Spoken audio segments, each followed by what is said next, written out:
Hello, I'm Paul. I'm Adam. And I'm Ben. And welcome to Film Busters. Today we have some extra special guests from the For Your Reference podcast. And they are... Katie. And Doti. I'm so happy you guys are here. It's going to be a beautiful episode. Do you ever say that the other way around? Do you ever say OT and Katie? Just doesn't have the same ring to it. It doesn't. I reckon that's because you've established it that way. I reckon OT, you should put your foot down and establish it the other way around. Oh, hey! If he wants to let a woman finish first, then I'm all for it.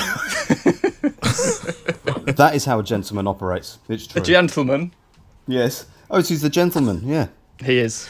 So that would mean that in our little threesome, that Paul, you are the lady because you come first. What am I then? Oh You're neither first or last. You don't. It's always lovely you guys let me come first. Thank you. Yes. You're sitting in the corner, edging yourself. Yes. That's how you end up with babies, Paul.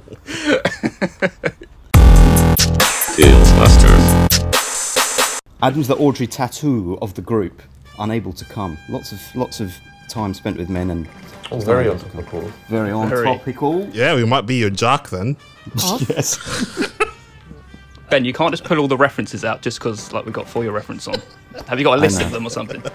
Have I got a list of references? Yes, all references that I can bring up throughout this podcast. I have plenty. Do you know, I have to say though, because this is our first ever collaboration, I made notes for the first time live while I was watching a film, scribbled notes down, because I wanted to sound a little bit more professional than we normally do.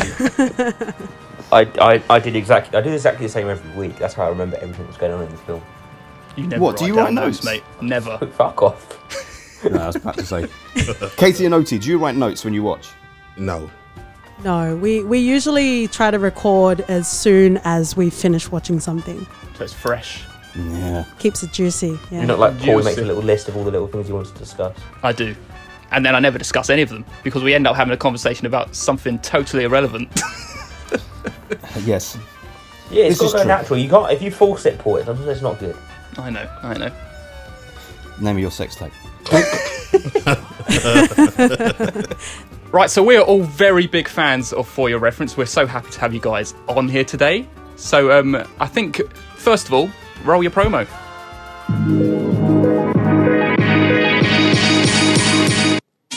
Hey friends and potential lovers, have you ever felt so passionately after watching a TV show or a movie but not have a pal to share it with?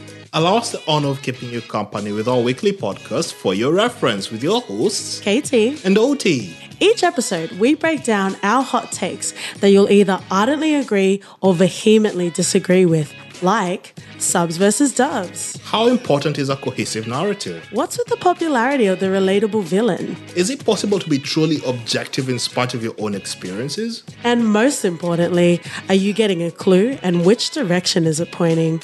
Come on now, it's pointing towards For Your Reference. That's a great reference.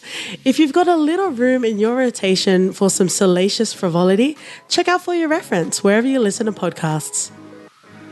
Whoa, look at this promo. This is wonderful stuff. So guys, tell everyone else who's listening, what are you laughing at?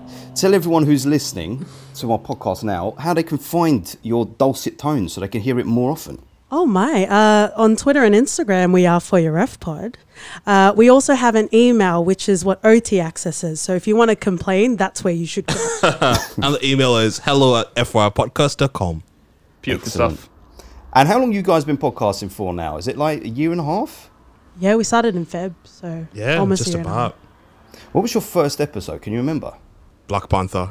Oh, yes, of course it was. Good 'cause you made episode. that available. Yes, that was a good episode. Such a good episode. Don't give OT any other trivia. You only made that available recently, right? Part 2 of the episode you made available recently. Yes. Yeah.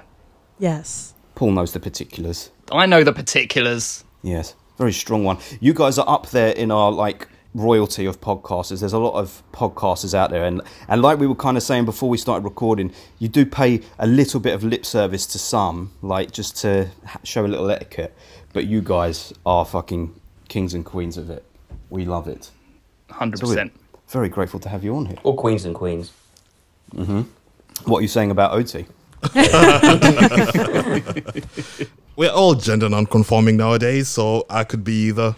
Oh, you're trying to get me Perfectly excited. put. We haven't talked about the movie yet, OT. I know. He's trying to get his brownie points in there straight away. Yep. Literally. Yeah, I know. I knew that was going to be a filth reference. Right, so before we actually start talking about the film, we actually have to do the thing that's a staple of every episode, which is the lovely quiz, which I think Ben has something special for today. Would you like to say, Ben? This is the only time I'm going to let you read out the rules, because I don't know the rules this week either. No, it's because the rules have changed. So, Normally, it's the most boring part. okay. So, everyone, normally the rules would be thus. Every week I ask Paul and Adam 2 questions. If they get the question right, they get a point. If they get it wrong, I get a point. Currently, leading the pack with 10 points is Adam. Second place, Smashing Paul, with 9 points.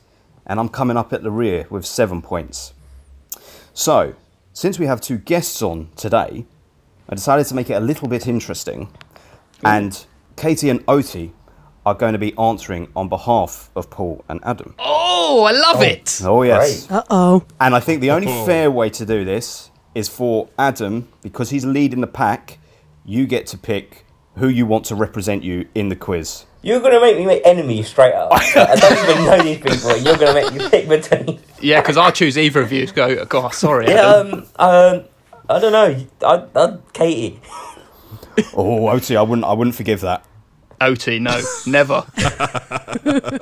You might regret that, Adam, but I'll try my best. Yeah. You better not let me down, because I'm going to be mad at both of you now. Mo's going to be mad at me, and I'm going to be mad at you. Okay, so that by default means, Oti, you are answering on behalf of Paul. Beautiful. All right. So, Sorry, Paul. I'm very happy you're on my team. I think we're going to win it. Can we, I don't want to confer. I want to, spur her so there'll on. be no conferring. So, Go, there are Katie. 3 questions. Go, Katie. There are 3 Go, Katie. questions. Go, Katie. Go, Katie. Little cheerleader. Little cheerleader. Katie and Oti, if you get none of these questions right between you, it means I scoop up all the points and I will go into joint top place with Adam. It's about who shouts it out first. Okay? Okay. The right answer. We're not shouting out other By expensive the way, Katie, right? you can attack him to make sure he doesn't answer before you. If that's what it comes to, do it. Oh, yeah. Don't even need to preempt me, but thank you. Okay. First question. All of these relate to the Jesus, okay? Oh, Jesus. Right. Oh, sorry, I didn't mean that. In the Question book of 1. Gospels. Yes. Mark, verse 5, chapter 3. Oh, my. Right. Here we go. Question number 1. What is the surname of the infamous Jesus? Antiqua? Quintana. Oh, Oti got it. Yes, OT! Beautiful.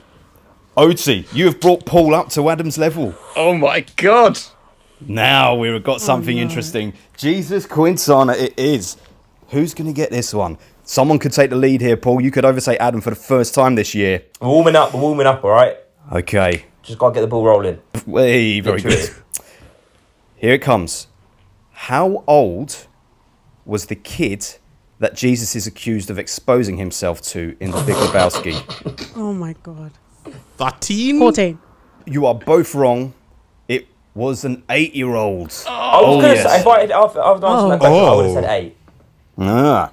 It He's just not makes such sense. the lovable character anymore. No. If he ever Can was. I just say, I feel like Ben knows that we're dumbasses, and he set this up Hey. to scoop up all the points. That's all Hey, I'm going to say. OT got that This is point, what Paul was Katie. doing. But we've had years of Paul doing that. If Paul was falling behind on the quiz, he'd just make really hard questions, and then he'd just bring himself back up again. Oh, yes. 8-year-olds it is. And that's a point for me. And quite fittingly, I move up to 8 points with that 8-year-old answer. So, Shouldn't be saying that too many times. That can be taken out of context. final question. Could change everything. You both know the answer to this. Who's going to get there first? Who fucks with the Jesus? No one. Yes. Lebowski, bitch! I haven't said if that's right yet. OT, do you want to offer an answer? No, that's it. That's the answer. Go on, OT. Give an answer. Give an answer. I would have given a different answer. Paul, out of interest, what answer would you have given? Nobody. You would have been correct had you said nobody. What? Damn it! Because no one... it's good. You're going to invite friends on here, and then you're going to fuck them over like that. They ain't gonna come back. I think on a technicality, it's On got a to be my point. Technicality. This is international relations we're doing here. Okay. Which is what we do every time. Exactly. Like the world's in a few hours day. We need all this loving going around, and you're breaking it up by all nobody and no one. Fucking bullshit. I'm loving the outrage. This is Adam Let's every continue quiz. Yes. I think the decider is that you got the point because it's not an exact quote. Yeah, it's good. It's not an exact quote. I'm sorry, 2 points for Katie. me. I'm sorry, Katie, and I'm sorry, Adam. But you know, All right. I don't want to give Adam Katie, the point. there's still room that. for Can your I reference. can I plead my case? Yes. So, it is a beautiful world of film and history, and you have many different language, and you have all of these dubs. So, in one of those dubbed versions, it may say "no one" in the English subtitle. It I like may. this girl. I like this girl. It may do. I'm going to just quickly do this. Injustice anywhere is injustice everywhere. Now give us the point. And it will not stand.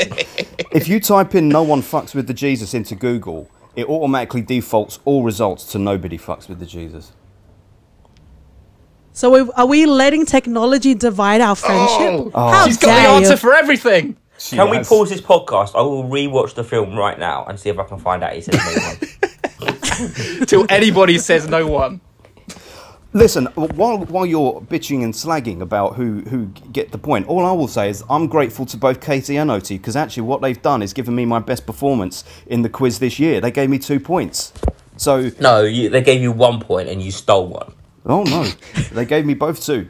We're in cahoots. I always knew that they weren't going to get the answers. So it was geared towards me to win. This sounds like you're losing Nah. friends off this.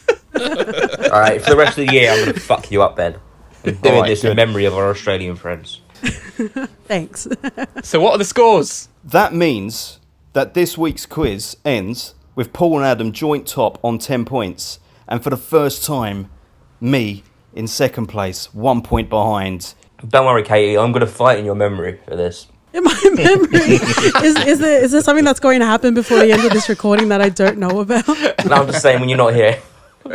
Okay, there's like a sleeper agent word that's going to Yes. be used before the end of the episode. Okay. We should do some subtle hints throughout the episode. Props to Oti for being the only one to get a question right. And I thought it was the hardest question on the list. Well done, Oti. He's also the hardest something else on the list, but that's fine. Well, if there's anything I took out from the movie, it's the bloody name. So It's a great name. It's actually a really good name.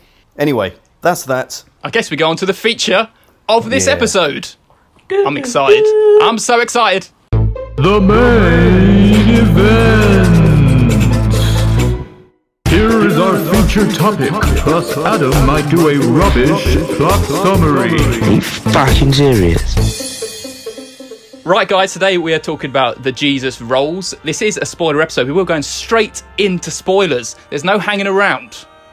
But first of all, Adam has to do a really shit plot summary. Yes, Adam, a shit plot summary. What is it? To be fair, this film's done it for me because there isn't really a plot. They get out of prison and they just roll around causing some hassle and some trouble to people and annoy them. That is pretty much what goes on. It's a bit weird, bit there.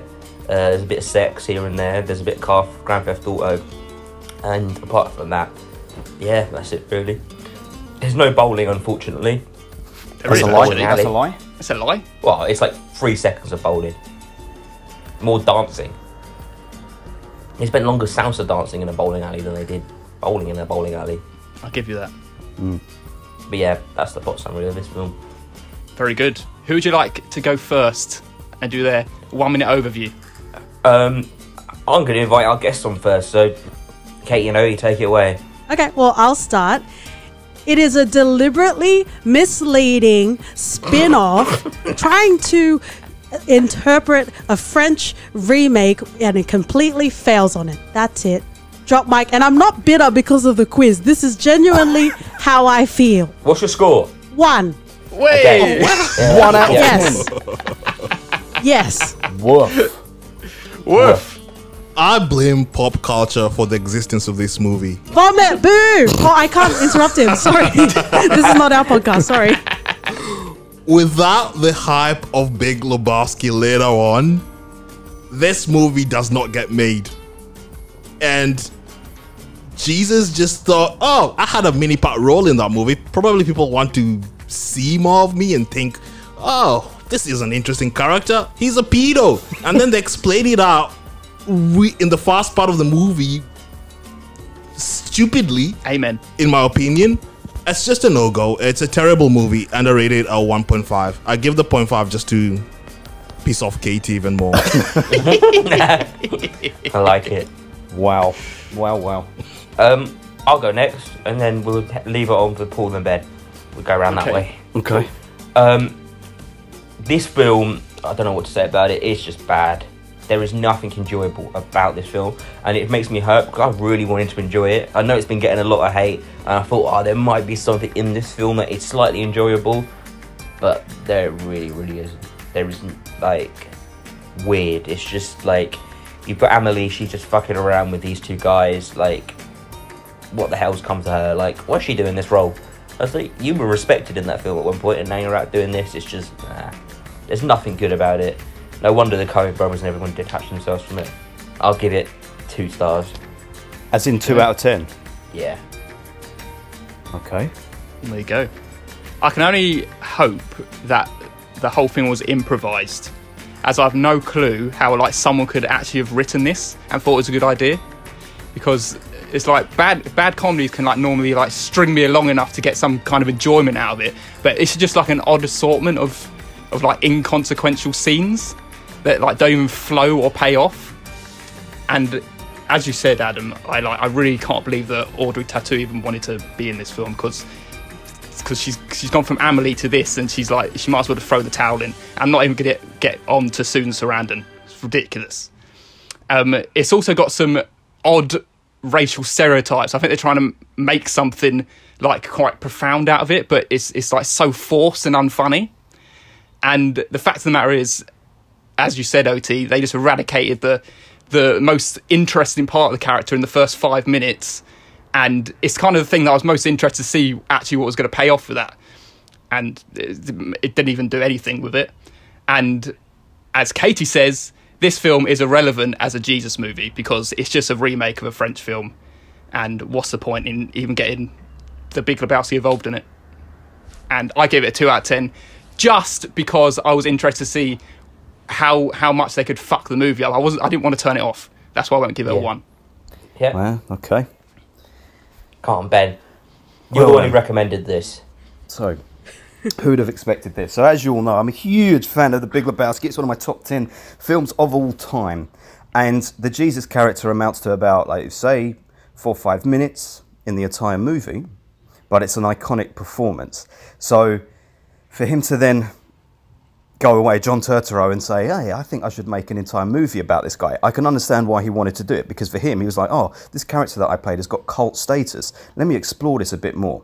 And it's telling that he wrote and directed the film as well, because it's clearly like, I want to cultivate and love this character that I put on screen, and I want to make something beautiful out of it.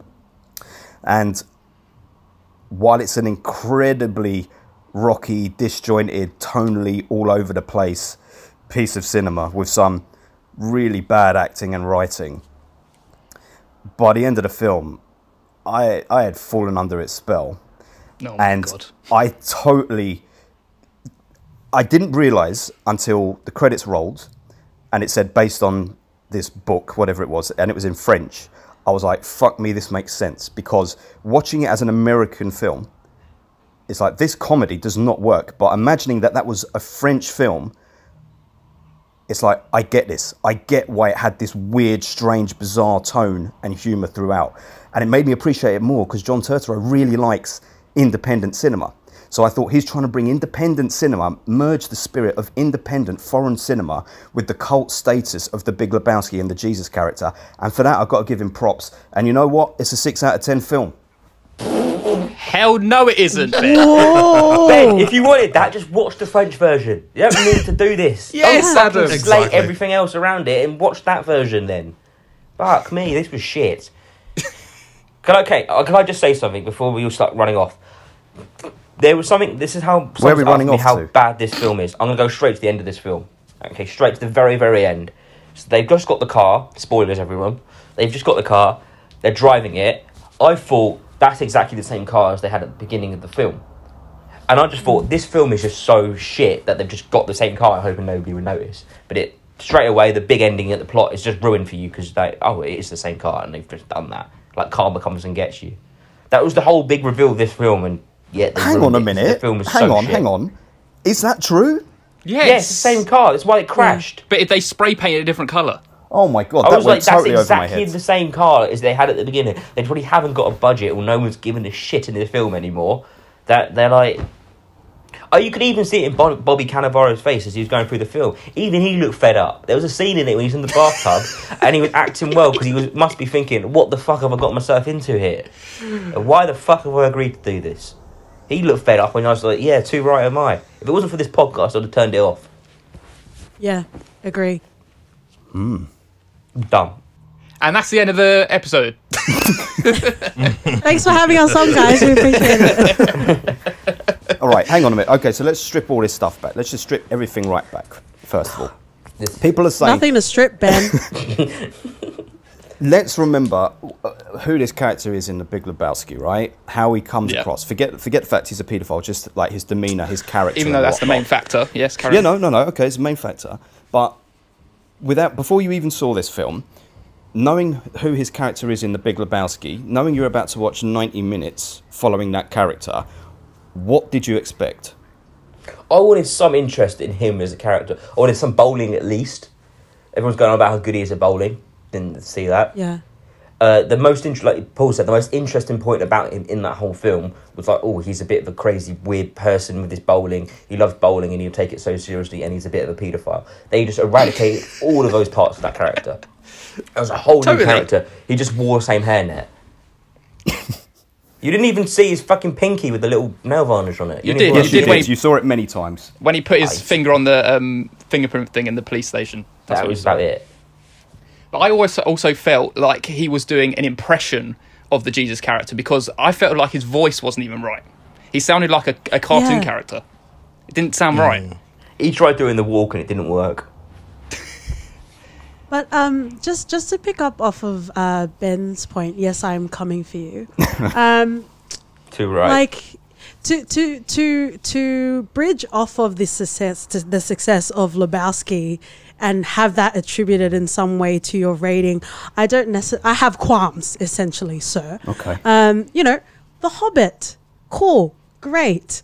Compared to the Lord of the Rings, there is no candle that you can hold, sir. Yes. So I don't think it's fair, in my personal opinion, to back up off on that. Just because the Lord of the Rings is great, it somehow makes the Hobbit a bit better. But that's my opinion. No, I agree. I agree with what you're saying, and I don't think. I think it's better viewed as not a Lebowski sequel or spin-off or whatever they're calling it. I agree, and I don't think because of how good his character was in Lebowski that it should have a bearing on this. But I think his character in this is exactly who Jesus was, apart from the paedophile thing, which got retconned from the beginning. Think about it, right? Turturro, I feel sorry for him because he's... Don't give him a higher rating just because you feel sorry for him. No. Who forced him to do this, though? He loves this character because it's given him like cult status. He's probably best known for playing the Jesus now, right? So imagine that your best known character is throwaway at best, a paedophile. So you're going to make a film about it. If he's a paedophile from the off and it's a comedy, no one's going to enjoy it. So it gets retconned from the beginning, which is unfair. I agree, it is unfair. But if they didn't address that, you would be taking issue with the fact that they didn't address that. There's got to be something more. They said, oh yeah, he's a paedophile, and then threw it away straight away. They were like, we've addressed it, move on. It's like everything else in this film, it all just happens and they move on. There is no, I can't remember who said it in their thing, there is no following consequences of anything that happens in this film. You can get all the scenes in this film, rerun the whole, every scene around, and it probably makes just as much sense as it did this time around. But I also feel like this is John Turturro's attempt and making his own Pulp Fiction, because we agree that nothing happened in this movie, and we just see the hijinks between these colorful, sometimes sexual sort of encounters that they have. But it doesn't work. And yes, we feel sorry for him, but no one asked you, sir. No one asked you to make this. And I will say this, though. It gives everyone hope that if you're in the industry long enough, you can get a film made. Because that was if you garbage. take anything from this film, take that. I need to go and get my creative stories I read in high school. Maybe someone will buy it. Don't get me wrong, right? Like, if you guys had all come onto this and been like, oh yeah, it was actually not too bad. It's a 6 out of 10, 7 out of 10. I would be arguing for why it is a bad film, because my notes are like all bad. But this is kind of like what I mean by it had me under a spell, because there is so much wrong with this film and so many bad things. Yet by the end of it, I'm like, I dig it. I get it. This is exactly what a Jesus movie would be. What else did we expect? Apart from him abusing kids, what else did we expect? I wanted to like it. I thought, oh, there might be some humour in this film, at least along the way. Like, it might be enjoyable. Like, I'm not expecting it to be a masterpiece, but you might think, all right, that wasn't too bad. Like, you gave it a 6 out of 10. I just didn't see that at all. I didn't see that as well. I wish I did. I wanted to. I kept throughout the film. I was like, okay, that beginning bit was bad. Let's start again. Hopefully, this new bit here, this new sequence now will be all right. And it just wasn't. And it's one thing to have a character that's a dick in The Big Lebowski. Fine, you can have it in bits and pieces, but to then come and make a movie of him, you have to add a bit more than just the dickish parts, because he wasn't even hilarious. He wasn't funny. Yeah. There was no humor. He was just, even the scene where he comes and talks to, we meet the mom for the first time.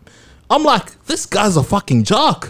Yeah. What am I watching this for? And that's like 10 minutes in, and I'm already disinterested in him because of how the type of character he is. Who does that to their own bloody mother? That's just weird. Yes. And then from then on, because I tried to go this with an open mind, considering my feelings with the Big Lebowski, and I tried to give him a chance, and he just didn't do anything for the whole runtime of the movie. Yeah. OT is very furious. He should be. If anything, Ben, you should be furious, because this is one of your favourite films. And so John Turturro comes along and he's like, oh, I really want to make a film about this character. Well, why are you fucking disrespecting the character then? No, because it has no bearing on Lebowski. It won't check. When I watch Lebowski, I will never think of this film. Don't get me wrong. I will never think, oh, and this is what Jesus went on to do. I will never think of it. But it makes sense, because it's not really a sequel to Lebowski. His biggest problem, I think, was using the Jesus character. If it wasn't the Jesus and he decided, I'm going to make a remake of this French film, none of us would have seen it, probably, because it'd be like, well, who are you and what is this comedy about? He managed to sell this film by putting the Jesus character into a remake of a French film. And I think it would have worked if it was like that, but it's going to get constant comparisons to Lebowski when it's not trying to be Lebowski. They stripped the character down, is what they did. They stripped it down, so he got rid of the fact he's a paedophile. Okay, like you said, that's maybe fair enough. They got rid of that. They built his character down to a normal character. They didn't really build it onto anything interesting. They just took everything away from him, and then didn't give him anything new to make him interesting. The only thing that they had like a weird relationship with Bobby Cannavaro, they was like, oh, what's happening with these two? Okay, now, I'm going to take you to task on that. They developed his character. In Lebowski, he's a funny throwaway side character who is a paedophile, who just bowls really well. Yeah. In this, they added fucking texture to this man. They did add texture to this man. Through subtle shit. Go on, Katie, go on. Challenge me on this. Go on, Katie. I'm asking you where. Because I I didn't see any instances, exactly what my best friend Adam has been saying this whole time.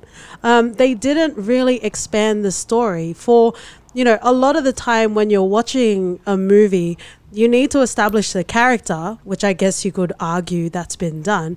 But once you establish the character, you need to make the audience realize whether they should care or whether they shouldn't care about the character. And I really feel like this movie failed to establish any sort of emotional build-up and any sort of crescendo by the end of it, because he does stay very one-dimensional. He doesn't become anything that any of the theatrics that come out of this movie are the interactions that he has with other people, not necessarily him as a person. Yes. Totally. It feels a little bit like a film where it's just the actor brings all his best actor mates in and let me do a little scene here, a little scene there.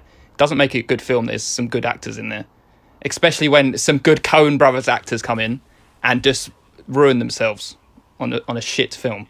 It's not even thought out well. Like, let's get back to the very end of it. They crash a car out of the tunnel. 2 minutes later, they're standing at the end of the tunnel hitchhiking. Where's the car crash? All cars are going past like normal. Yeah, I said to Jenny at the time, how come when they drove into that tunnel there was like no cars around, and then at the end there's like constant cars flying by. Yeah, it's like a shit version of the beginning of the Italian Job. You know say why? it, Katie. It's still a 6. But okay, so here's the thing. I think he's clearly, okay, maybe not a gay man. He's bisexual. He's fluid. He's Yeah. just going with whatever happens at the time. But You he's don't like care. he's that's the interesting texture in this. I feel like, I don't know, maybe this could be tied into Lebowski a little bit better, but the confusion, I think maybe what Turturro is going for here is he's a gay guy who was falsely outed as a paedophile because he was a gay guy. Because the subtext in every single scene with Bobby Cannavale is he wants to fuck him. And not that's even that he interesting. just Go wants to for fuck that. him. Not even that he wants to fuck him. He loves him. And he keeps just pushing it ever so slightly. Obviously, it's really obvious when he's like, oh, let me see it. Come on, man. Come on, man. But like when they're cuddling in bed and whatnot, there's something like beautifully intimate about that shit. There was. And so that's adding texture to the man. That's adding another Yeah, level. but they didn't go with it enough. It was like, oh, look at this. Let's try and make you do this. And then let's go around it. Let's go through that bit then. Don't just add it in and then not say anything about it like they've done with the rest of the film. There was nothing beyond that. There was no padding out for that. That could have been an interesting thing to it. It could have been shown, oh, this is a misunderstanding guy going through life trying to find his way. And they didn't do it. They were almost too scared to do it, I feel. Like, oh, I don't want him to become that now. But let's just add it in there to make it a bit interesting. What, you wanted to see him fuck Bobby Cannavale on camera? I did. Yeah, obviously not. There's a big in Katie between. did. Obviously There's a big not. in Go between. all, like, protesting but to literally go all in to all of my canals. That's exactly what I want. Full Like, don't be penetration. coy about it. Dennis is always asking Yes. for full penetration in films. Just give it to them. Yeah. But like, if you're exactly like Adam's saying, like, if you're gonna go for it, go for it. Don't be ambiguous about it, because do you get credit just because you kind of alluded to it? Like, that's not. I don't think that deserves any sort of credit in any sense. If that's what you want to hint to, then that's what you should hint to. But I do want to say, them in the bathroom felt very Borat to me. Yeah. Good call.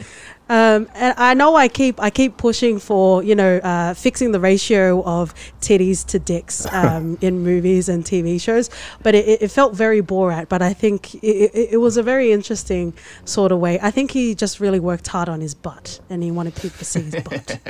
You think that's probably very true, yeah. He spent a lot of time in prison. What else are you going to do? Squats. Butt clenches, of course. Yes. Dropping soap and butt clenches. But this is very European style of filmmaking. This is what I mean. Like, I understand it more by realizing that it was a remake of a French film, because suddenly it's like all the European sensibilities, the French sensibilities in cinema of subtlety, of like sex dominating everything. It made so much more sense. Because in an American movie, we're not used to it. We're just not used to it. So it suddenly seems like strange and weird. And like you're saying, Adam, follow up on it. Don't just hint at it. But that's like European cinema. And Turturro loves independent cinema, so it's like kind of like he's leaning into that. He almost didn't want to confirm it. This is what I feel with that sequence between the two of them. He almost didn't want to confirm that it was true, because I don't think he then wanted that attached to that character either. Well, but you don't need to say, oh yeah, by the way, I'm gay now. You don't have to say it, do you? There's a bit more in between. Dios mío, man. At the end of the day, you're saying this film adds a bit of texture to the Jesus character. Where in fact, as soon as I saw that film's the thing at the end saying that it's based on a French book and a film, I think it totally takes it away from the character. It's like, well, this isn't even him. This is someone else's film, Yeah. and they've just put Jesus into it. And I think that's a disservice to the character. It's not making an original story. No, I know, but well, we're well aware that Hollywood doesn't make original stories that much anymore. Yeah, but Oh, don't be that guy, Ben. Come on now, we know. Ben, like you said, everybody needs a film like The Big Lebowski. Everyone needs that type of film in their life. Like when you were on their For You Reference podcast, you said everyone just needs that film that they can go to that cheers them up. Nobody needs this film. That's the end of it. Like, Oti, do you now, having seen Jesus Rolls, does it change how you feel about The Big Lebowski? Do you look more kindly on it? Not really. Oh, shit. Because they made it pretty clear. How dare you? What? The Coen brothers said they want nothing to do with this movie. And it tells, because Jesus in The Big Lebowski was a big part. And it was meant to be a big part. Because fleshing him out does not make a good movie at all. And we saw with this. And you trying to explain to him that he's fleshed out Jesus by adopting pretty much word for word in an out of context sort of way from a European movie doesn't make it doesn't make it relevant at all. But Lebowski, do you feel like you? No, it doesn't change. Do you feel? this doesn't, He hates it this even more. I'm with him. This film wouldn't change my opinion on Big Lebowski at all. If you It wanted wouldn't, to because- attach it to Big Lebowski, it's only going to sway it another way. It's going to go wrong. Yeah, but you like Lebowski, Adam. Oti didn't really Yeah, I do. like Lebowski. Yeah, so just to attempt to forget this film even more then. I think what makes the Jesus character so great in The Big Lebowski is the ambiguity of the character and the fact that he's a paedophile, and you've always thought, oh, what happened? Why is he a paedophile? And now they just ruined it. But did they? Okay, they didn't, right? Because They ruined it. No. He is a paedophile. I've just realised, hang on a minute, he is still a paedophile. Because at the beginning of this film, even though we have the flashback to him in a toilet and that no kid would ever say that to a grown man anyway, obviously. But I know. But Rubbish dialogue. that is just one instance of it. We've already seen in The Big Lebowski that he is a paedophile because we see a flashback when Walter's telling the dude about him. We see a flashback to him going door to door, having to explain to people that he was, and that's from the past. That's from before Jesus Rolls. That little flashback at the beginning of Jesus Rolls was a more recent allegation of it. What was the allegation in Big Lebowski? I can't remember, or they don't say. No, they do. They say exposing himself to 8-year-olds. So that sounds like it's that event because it's an 8-year-old in a toilet. But I don't know how it can be, because in Lebowski we see a flashback and we see that he had to go and apologise, and then at the beginning of Jesus Rolls, when we see him in the urinal with that kid, Jesus is an older man, so it's like a more recent allegation of it. I just feel like that's bad aging. I think whether he was friends with Pedo Kennedy or not, in between his reference, it didn't really matter. It was, if you're going to dismiss it, that's fine, but you need to put something in place of that. Something tangible for us to be able to, okay, there's a pseudo-sexuality going on with him, but even that wasn't enough to grasp onto.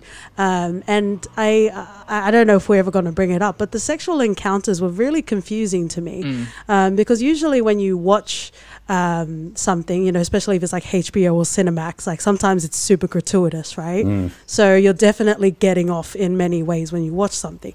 That wasn't necessarily what was happening in this movie. So usually if it's not done in a gratuitous way, it's for a comical sort of effect. But I also didn't think it was funny either. They were just weird sexual encounters that he had in the movie. It felt very mechanical. Yeah. Because you can get European movies where they delve with the sort of fluidity in Blue is the Warmest Color, and you know how they delved into that so beautifully. You don't get that with this. So they're not really, if they're trying to insinuate that Jesus is this bisexual or is this gay person, and they don't really cross that line, then I don't know, it just feels like a cop-out. Totally. Yeah. Okay, I can get it. Maybe they should have leaned a bit more into it. Instead, they just leaned into Audrey Tautou just not having an orgasm for pretty much 3/4 of the film. And it's like, that's not an interesting storyline. No, I agree that it is not, and she was one of the most annoying characters I've seen in film in a long time. Yeah. In a long fucking time. Or since probably, let me guess, Zombieland 2, with what's her name in it? Oh, she was the worst. But again, do you know what? Okay, so this always comes back to what I say. Katie, now, don't get me wrong when I say this. Women in film, for the most part, always seem to annoy me. And we did a whole episode on this way back when, and the reason is, more often than not, because of the way that the men writers write their women. And for me, in this film, this is a perfect example of it, because this woman is written by a man. John Turturro, I'm sure he's a lovely guy and whatnot. He specifically wrote for him to have a sex scene with her, for him to be having a threesome with Bobby Cannavale. He specifically wrote for Pete Davidson to be the one to give her an orgasm and whatnot. He specifically wrote for her to be walking around with her tits out for the most part. And he wrote for her to be this frantic bitch, right? That's super annoying, but my anger should be at him as the writer, not at her for this. She's taking this role clearly because she's struggling for roles at the moment.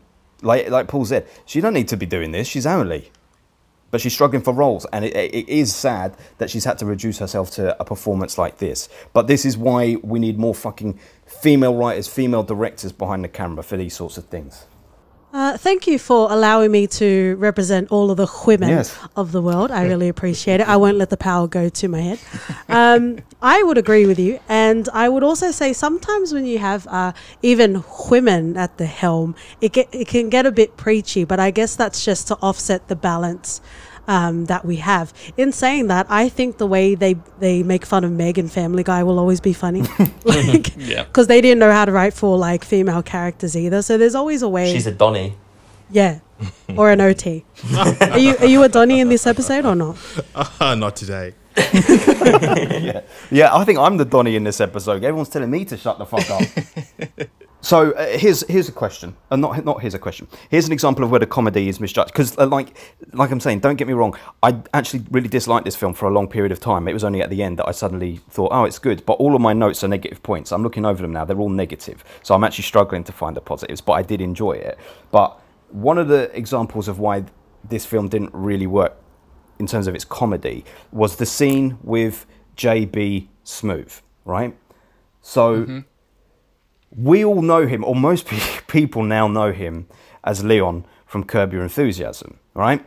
We see what he looks like in Curb Your Enthusiasm. We have for like a decade, over a decade. So introducing him in this film with this wild afro, and then the joke being that his afro gets cut off and he's bald, is like, that's not funny anyway. Even if we didn't know who you were, that's not funny. You got a haircut and it's too short. But that's what you look like. That is how you look in real life. Where is the joke here? Where is the fucking joke here?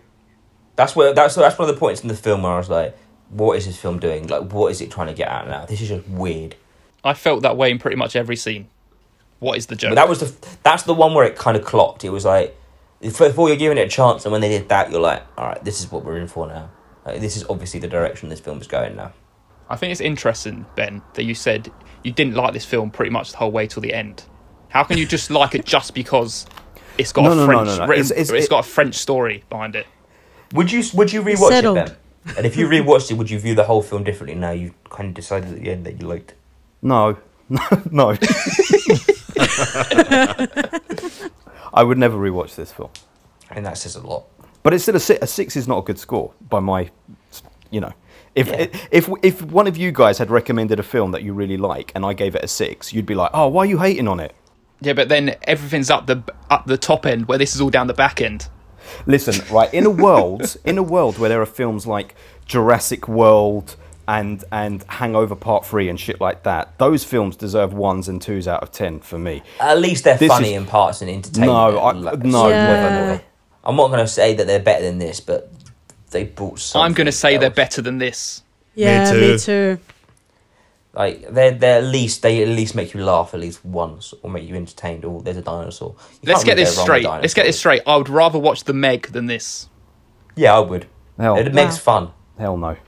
But I think it's also, especially in the time that we're going through right now, it's gotten me to appreciate that, something isn't, quality and pure cinema, but even the things that are watchable are hard to come by.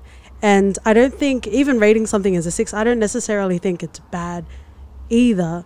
And it made me appreciate the movies that I might necessarily rate as a 6, because you still enjoy it. There are still characters that you enjoy.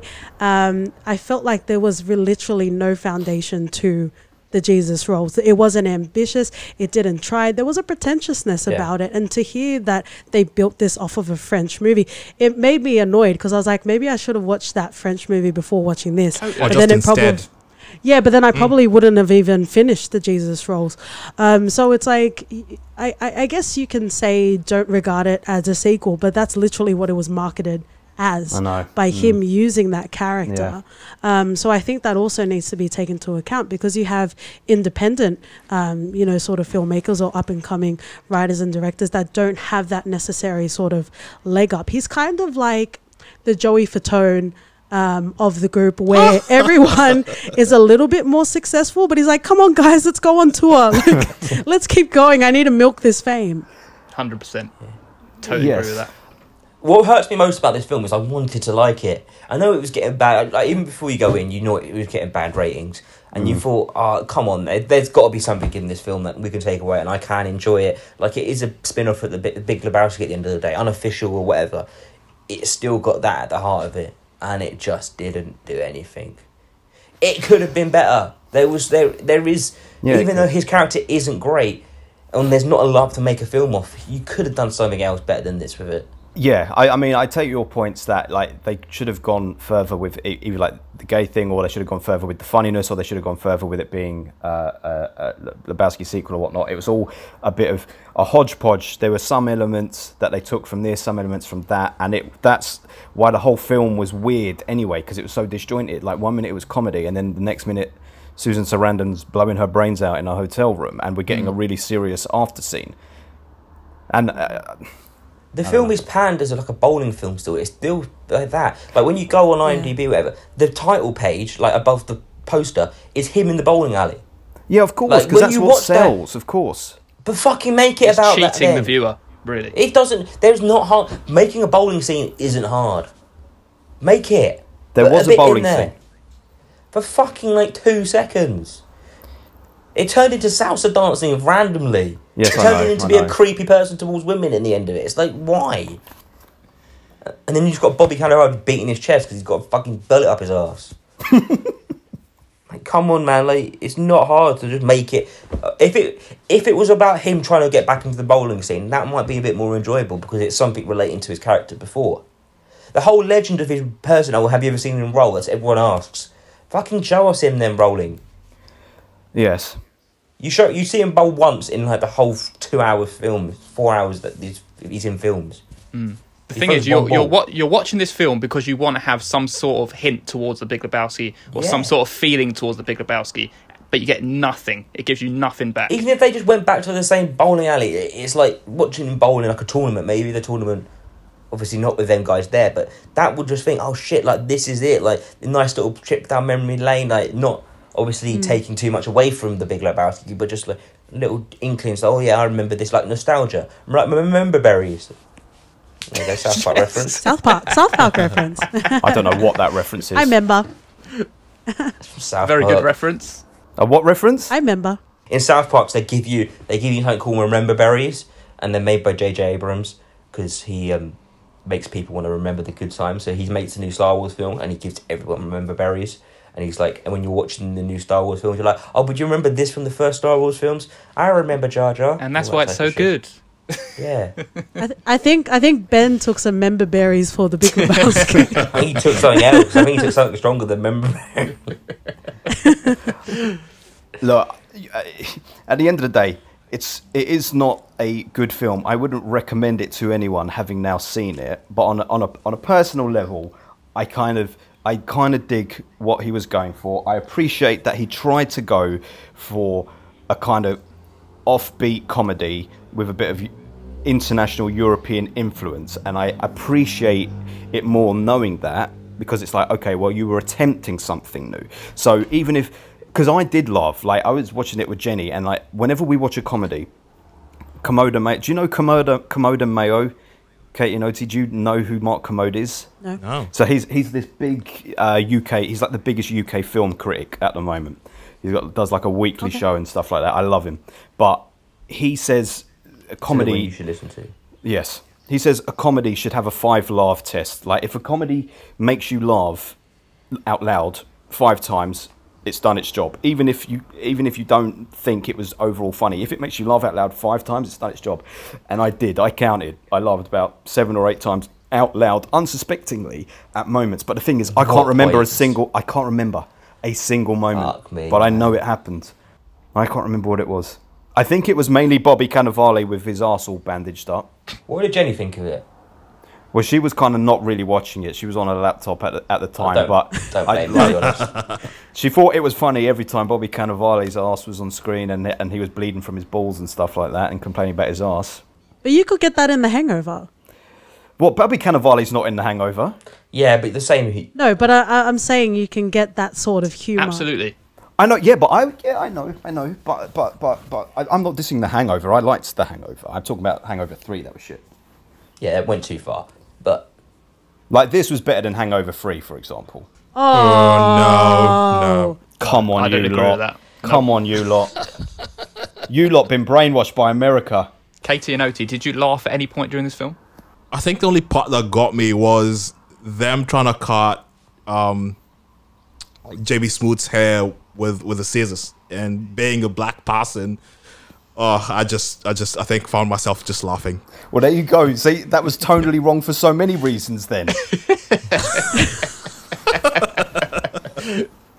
JB Smooth, why did he do that? every scene I'm JB thinking about in Smooth's this funny. film now is like, it was just wrong. Like the bit where he goes into the doctors to get the bullet removed. It's like, great. Okay, Did you look, this recognise guy- that doctor? Yes. He looked like the guy from. He Buster looked Scruggs? like. He is Buster Scruggs. Is it? Yes. He looked like. Do you know who I Sellout. thought he was at first? Who's the guy in Barry? The teacher in Barry. What's his name? What's the actor's name? Fuck me. Henry Winkler. Fonzie. Yes. He looked like a younger version of him at first. I was like, have they just dyed his hair and made him look younger for this film? But that whole scene, it's like, okay, this guy's helping you, and then you rob him. But the whole scene was just weird. It's just like, Yeah. no, nothing sounded right. And I think it's his whole entrance into the room. There's like, the door's left open and his shadow comes around. It's just his silhouette. Like, you don't see his facial feature. And his walk, it's like he's a 50-year-old man trying to be like a teenager. That is what it was. Like, he's in his 60s now thinking he's still cool. And it's like, it's not working, man. Like, Mate, that's going to be you in 30 years, so don't get carried away. I don't want to watch it. I He'll don't know want not to make a film out of it, though. No one should watch me now, let alone in 50 years' time. It was horrendously written. Like the whole scene where he goes into the shop and the security officer just comes up to him and they're trying to make some kind of like profound thing about racial stereotyping in shops. And it's like, what is this scene? What are you actually doing? Because it's just not even, it's not entertaining. It's not actually telling us anything. And then he just goes and steals a trolley. Yeah. Stupid. That trolley scene was like a thing I maybe went, huh? When he stole a trolley. I was thinking, how the hell do you fit a trolley in your backseat? Yes. They're small trolleys, aren't they? That wasn't a big one. Is that the ones you get in foreign supermarkets with a little flag on it for the little kids? I think part of what bothers me about this movie is because if not for John having connections in Hollywood, if not for John being in The Big Lebowski, if not for him being able to direct, we never would have gotten this movie, and maybe it would have made room for something more interesting, more original. And, you know, I guess that's just, you know, a wanky thing to say on the side, but it bothered me. Like, and I think that's why I really didn't like this movie, because, you know, I get that there are movies that there are like a day in the life, like, you know, Pulp Fiction, for example. But there are ways that you can make it more interesting. There are ways that you can, you know, part of the interesting thing is seeing how and predicting how a character is going to react or interplay with other different characters. But I feel like a lot of it was watered down in the sense that it was trying to replicate or trying to be something that already existed, whether it be The Big Lebowski or whether it be the French film that was copying. It never really had its own sense of self. 100%. And that's why we got you guys on the podcast. For them takes. Is that how you reward us?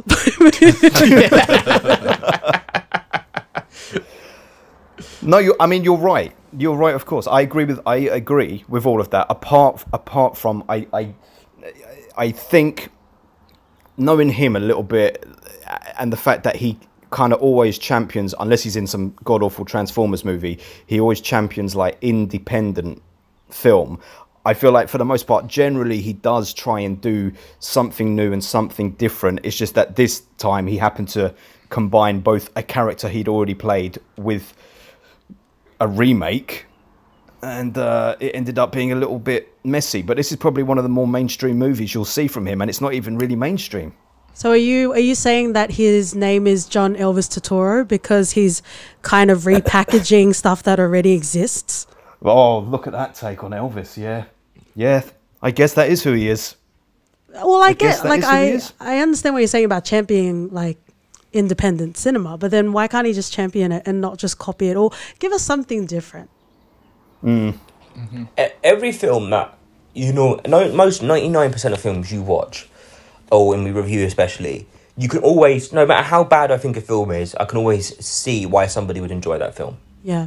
At the end of the day, you can see who that film was kind of made. Even like The Meg, for example. You might not think it's a great film, but somebody is going to enjoy that film. And if someone, I go, okay, I can understand where you're coming from, maybe. Like, it's not great. I think Tomb Raider might be the only other film I've watched that is bad, and I don't see how other people can enjoy it that much. Like, give it like an 8 out of 10. But this film, I can't see anyone who'd enjoy it. I don't even know who it's for. I think it's probably even meant to be for us. Like, it's probably its target market. People who've grown up on The Big Lebowski and enjoyed the characters and whatever, now you want to see this. Yeah. And, like, if we're not finding it good, who's finding it good? I can't see why anyone would enjoy this film. That is what breaks my heart most about it. Normally, you can find something good in a film and see why other people would like it, but I just can't. Clearly, John Turturro couldn't sell this film, so he had to add Jesus into it to sell it. That's the thing. He likes European cinema, so he wants to make a European cinema film, and the only way he could do it is get something that everyone loves and sell it that way. Also, I saw somewhere that the copyright of this film was from 2017. So that means this film was sitting there for 3 years before they released it. It was filmed, and then 3 years later they've released it. That says a lot. And it didn't even they just went off, just put it online. Normally with like films have just come out like this, you can only buy them on like YouTube and stuff. You can't normally rent them, and this is just like they'll let you do whatever. Yeah, well, that's just like your opinion, man. Nice, that's a nice little throwback. That is a nice good. He's been waiting to say that all episode. Yeah, I have. I've had that in my back pocket. I mean, look, you're right. Everyone's right. I know that I'm giving it too much generosity here. I just think I appreciate the spirit of what it was trying to do rather than what it actually did. And maybe I'm a little bit clouded by that, but I appreciate the spirit of it. Yeah, I'm quite glad you liked it, Ben, because it's made the podcast quite interesting. Yeah, of course. It's good to have different opinions. I fucking love when people disagree. But you just don't bring our friends on here and then make them watch this. No. I don't think they'll ever want us again. Well, bring you on our pod and we can talk about The Meg. Yikes. Yeah. Oh yeah. What was your opinion on The Meg, guys? Loved it. Oh, Did you? No, I'm kidding. I feel like I've just consistently let OT down though, because You always do. I feel like you've let Katie down here mostly because you took points. I know off her in the quiz. you're only as good as your last performance and all that, and I earned points with Lebowski, and then I threw them. No, you took points off her in the quiz. You beat her in the quiz, and now you've been like this to her, like making her watch. Like, come on. Well, I see a pattern emerging because I don't think OT's ever let me down. He won a point from me in the quiz, and he's rated exactly the same, so I'm so happy. Thank you, OT. Because it feels like we're sort of wrapping up, can I make one last point about the film? Yeah. Someone explain to me who the fuck Pete Davidson is and why he was in this film. As if 'Cause I you feel don't like he's know a who monster. Pete Davidson is, really? I don't. Who is this guy? I've seen him popping up recently, and he's got like bleached blonde hair, and I don't know what film it's in. Is he the guy who's married to going out with Ariana Grande? Used to, not anymore. And then so essentially he's from the SNL cast. I don't know what else he does. But that's kind of how he was made famous. And then Ariana Grande. And then he also recently went out with Kate Beckinsale. Beckinsale? Really? And he's going to How old is he? I'm not sure. He's in He a was born delicious... on the 16th of November 1993. Well, there you go. So he's 26. He's Wow. young. Okay. And he's going to be in Suicide Squad 2 as well. So you'll see him in there if you watch that. Jesus Rose. Adam, this is so rude. Now you're singing Jesus over other rolls people, with our me. guests on the show. You're singing over them talking. I'm singing Jesus, Kanye. It's roll. loud. with You really me. are a motherfucker, man. You were not brought up so much as dragged up. I was just singing. I was adding some background noise. It's all in keeping with the film. Jesus. Come on, everyone with me. No one's doing it with No you. one's doing it. People in the No back. one is doing that with you. But I thought he was just some like scumbag for some reason. I don't know why. I assumed he had some like scummy reputation. Maybe he's gone through like a lot of mental health issues, which he kind of makes it like a point of humor on SNL. I'm not sure specifically. I saw a roast of him the other day. And didn't his dad die in 9/11 or something like that? Yeah, I think he's definitely gone through some shit. I'm not sure specifically what. Someone was roasting him about it. I was like, bro, that's deep. Yeah, you can't be roasting someone because their dad died on 9/11, man. There are lines. Yeah. There are Ben's fucking got lines. Okay, everyone, so we took a short break there to count up our scores, and we obviously had to change it a little bit because there's 5 of us this time, and I think through some dodgy maths that everyone's ganging up on me against, we're actually placing this much It's lower not than we dodgy should maths. be. It's Real real law maths. of averages. So everyone's trying to explain to me law of averages like I don't know what a law of averages is. Medium I'm telling you, mode. I am being the medium? bounced. What's the mode? No. I'm being dumped on here. I'm being dismissed. So we're You're having not to being place dismissed. this You're being low. stupid. It's going to be low, Ben. It's the lowest thing we've ever rated, regardless of what you divide it by. It's low. I think that's shameful. It comes up to 11.5. If you divide it by 5, you get 2.4. That's at the bottom. Okay, so Adam just 2.3. outlined Bam. it. It's a 2.4 film, which apparently is the lowest film we have ever covered on the Film Busters podcast. Even if you took For Your References ratings away, that brings it up to a 10 for us, for our ratings. That is still 3.3. It's low. Okay, it's at the bottom, Ben. You accept it. Okay, I accept that it's at the bottom. And now For Your Reference have been part of a historic podcast, our worst ever film. And you guys were It's there going to to see be it. featured on our website forever now. It's not going to get It beaten. is. It's never It's gonna going to be be on that beaten. side on the section. It says the good, the bad, and it's going to be in the bad.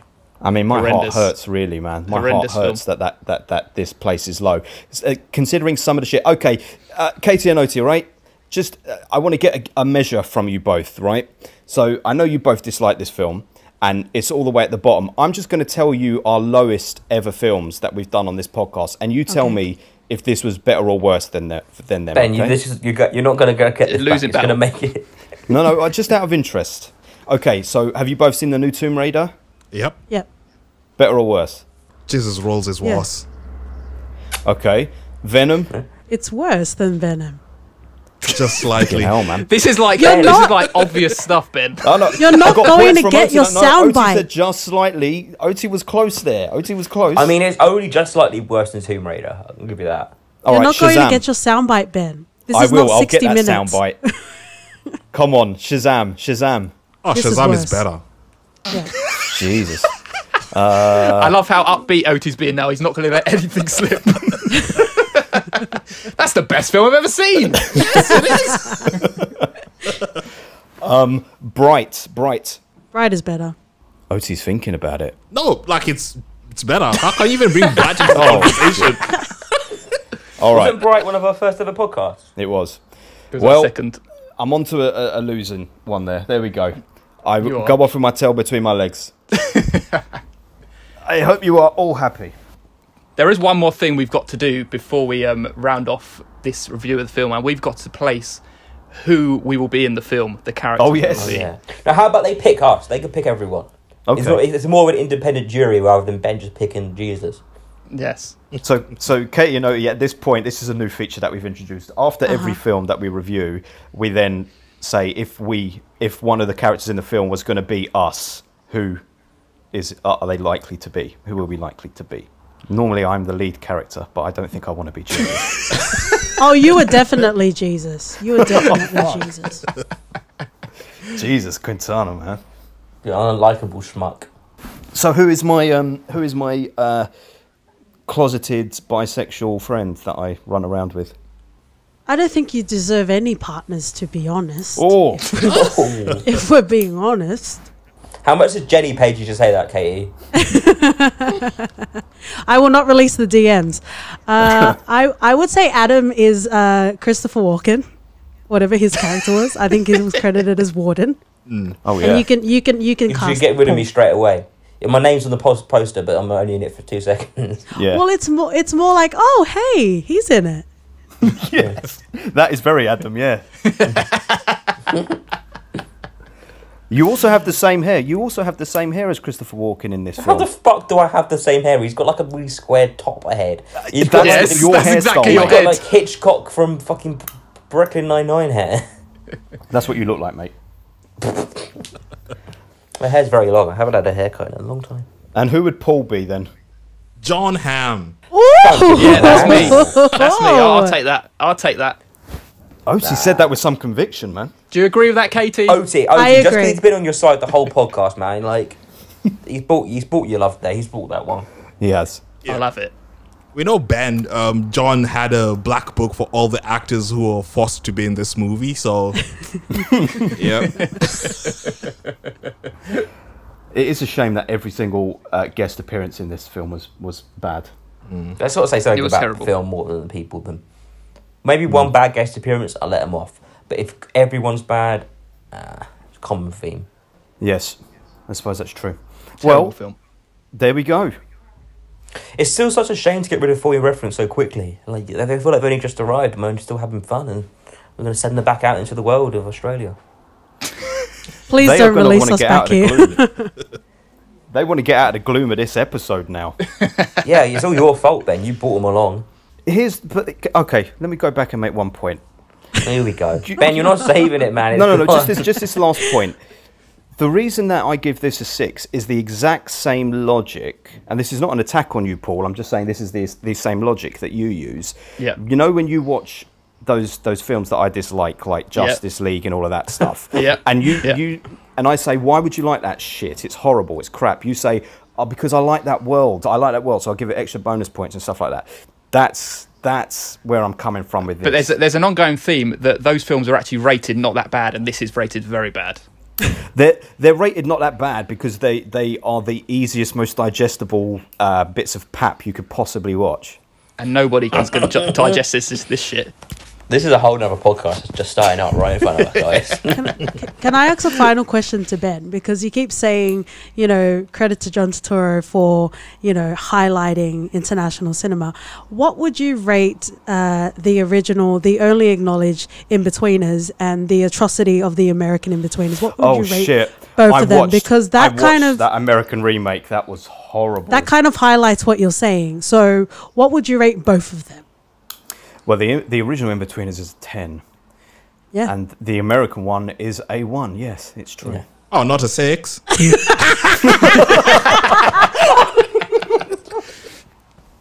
Oh, man. Otis are kicking a man while he's down now. He's got him on the voice. He's curled up, covering his face, and Otis just going.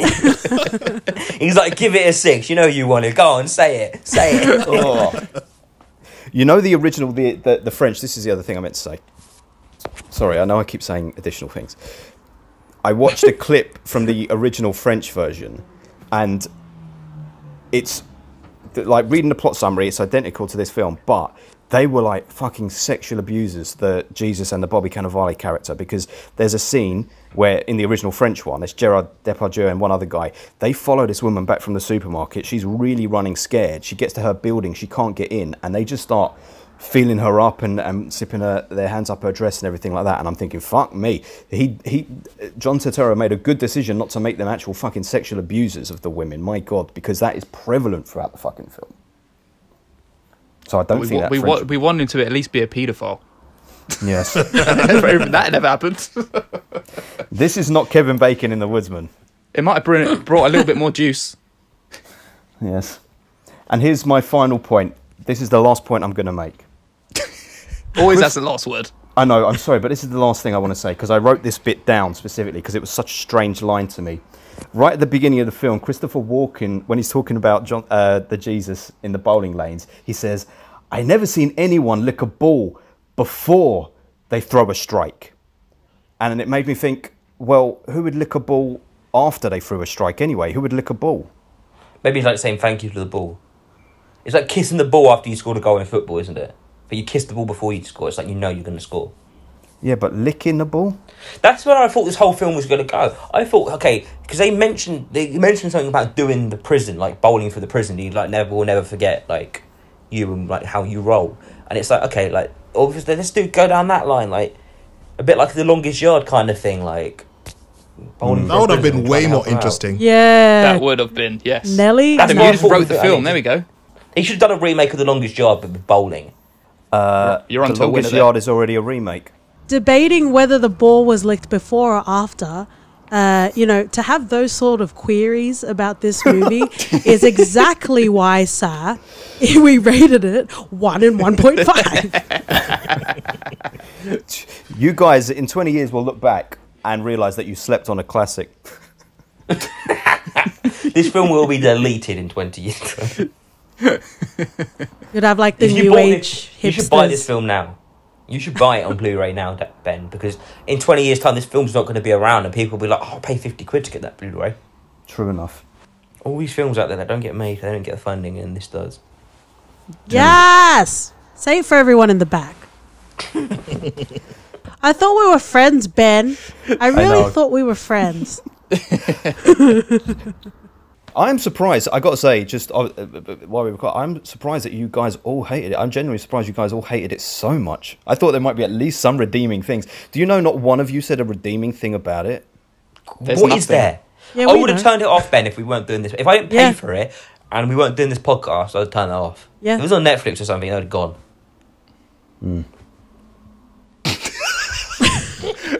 That's all Exactly.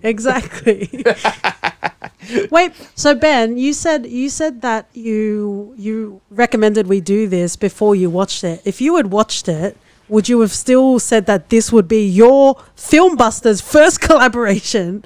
Would you have still chosen this movie? Do you know what a sick part of me would have? Because I know that people would have disliked it.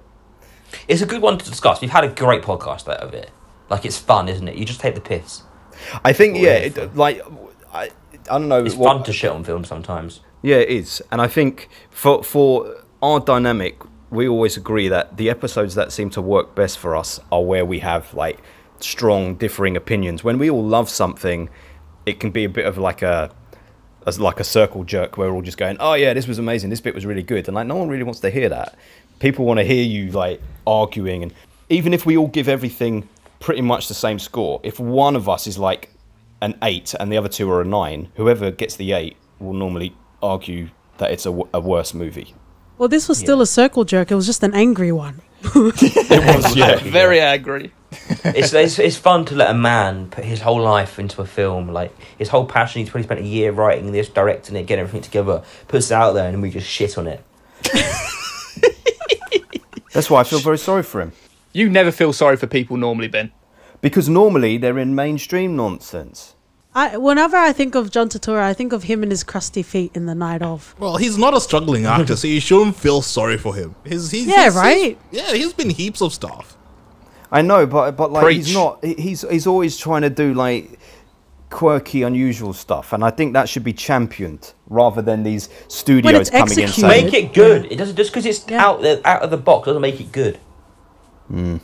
Or go find indie projects out there. Like, there's Yeah. so much he could do than make this atrocity. All right, here's my £1 million I could have done. Make something better than that shit. "Oh, you are so harsh, so harsh." Here's a car. Here's a tunnel. Here's my headband. Go off and do it. Make a prequel. The Jesus Yeah. prequel. Yikes. Oh, yeah. that Before could he be was a scary. paedophile. Lovely. I want to see more of John Goodman shooting people in bowling alleys. He never shoots anyone. I know, doesn't he? He brings out his gun and then threatens people in bowling alleys. You bring your gun out again. You flash your gun on the lanes. I'll pull it out of your hand, stick it up your ass, and pull the trigger till it goes click. No classic lines like that, were there? There were no classic lines. He tried to recycle a couple of them, but they just didn't work. No. All right, well, you guys were all Horrendous. right. I was wrong. There you go. Should Take we your wrap this up? victory. Let's wrap it up. On behalf of OT and myself, yes, I speak on behalf of him, we would like to thank you so much for having us onto your podcast. First collaboration, questionable choice, but ever so pleasurable of conversations. Oh yeah, great. Thank you for having us. Like, it's been a great discussion. It's been a if you Great. call it that. Okay. It's been an absolute pleasure, and I'm sorry Think for of another Ben's word behaviour for it. throughout this podcast. I apologise on Ben's behalf. You can't take him anywhere. Thank you. Bless you guys for being good sports and indulging It's been an me. absolute pleasure. Well, we will have you back. We'll pick something better. Yeah, maybe you should pick the film, guys. Yeah. Don't let Ben pick it. That's you pick true. the Big Lebowski. Ben picks this. He'll just rate it a 1 to be spiteful. Yes. Thank you guys, obviously, for coming on the podcast. This Yes, is big, thank you big so deal for much. us. You guys are amazing. Our first collab, and even though it was this shit film, in your eyes, it's a pleasure to debate the good and the bad.